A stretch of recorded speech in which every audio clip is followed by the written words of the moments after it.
Bonjour, Stéphanie Dionne de l'École branchée. Aujourd'hui, j'ai l'honneur d'être à la première d'un événement unique qui est le Créa Camp.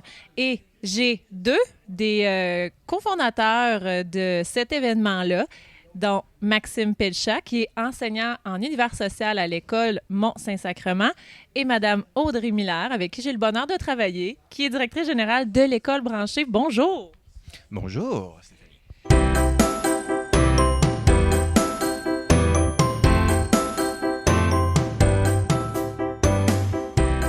Donc, je vais donner la parole à Maxime pour qu'il vous parle un peu d'où vient ce concept du CréaCam qui est vécu aujourd'hui par plus d'une cinquantaine d'enseignants et de conseillers pédagogiques.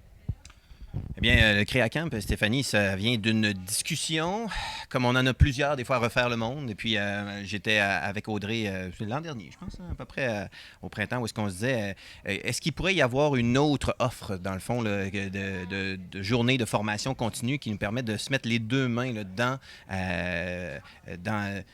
la création, dans le fond. Là, ça se trouve être ça, au lieu de continuer vers d'autres moments où est-ce qu'on va en conférence ou dans des ateliers où est-ce que quelqu'un nous parle et nous présente là, les différents éléments, et où est-ce qu'on pourrait plutôt avoir la relation de j'ai quelque chose à faire, je voudrais vraiment quelque chose que je pourrais intégrer dans ma classe.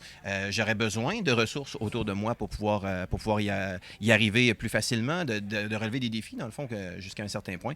Puis s'il y avait possibilité d'avoir plus des guides ou des mentors, dans le fond, qui soient là. Puis c'est un peu dans cette ambiance-là, dans le fond, que le CréaCamp est né. Là. Audrey, parle-nous un peu de ce qui est vécu aujourd'hui par ces enseignants-là qui sont divisés en ce moment en 4 ateliers, en 4 thèmes. Explique-nous. Oui. Donc, ce matin, les participants sont arrivés sur place et ils se sont fait présenter, en fait, les 4 thèmes qu'on avait prévus pour la journée par leur équipe de facilitateurs. Et ensuite, ils ont eu l'occasion de choisir le thème qui les inspirait le plus pour débuter la journée. Par contre, comme c'est une formule qui est très libre, très ouverte, chacun est invité à changer de groupe, à aller explorer un petit peu ce qui se fait ailleurs pendant la journée. Et question d'en faire vraiment une journée à son image et de découvrir ce qu'il a envie d'approfondir. Voilà.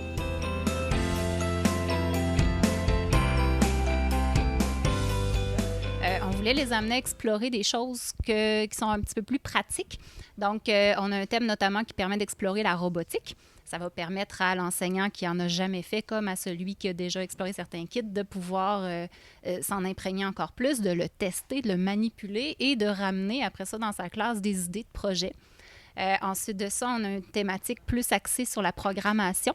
Donc, on entend beaucoup que l'apprentissage de la programmation à l'école s'en vient. Là, on en entend parler de plus en plus.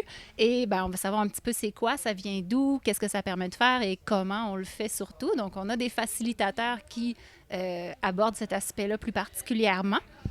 On a ensuite un volet très intéressant qui parle plutôt de la ludification de la classe, donc l'intégration de l'esprit jeu, la notion de jeu, la ludification, les jeux vidéo aussi dans la classe, donc avec une autre équipe de facilitateurs. Et ce qui est très intéressant, c'est que dans le cadre de l'école ici, en plus, et on a une magnifique journée, et ils sont allés travailler carrément dehors, ils se sont installés dehors à l'aise pour discuter comme ça de comment on ludifie finalement l'environnement. Et on a un 4e et dernier bloc qui permet d'explorer comment on peut faire des liens entre les arts et les maths.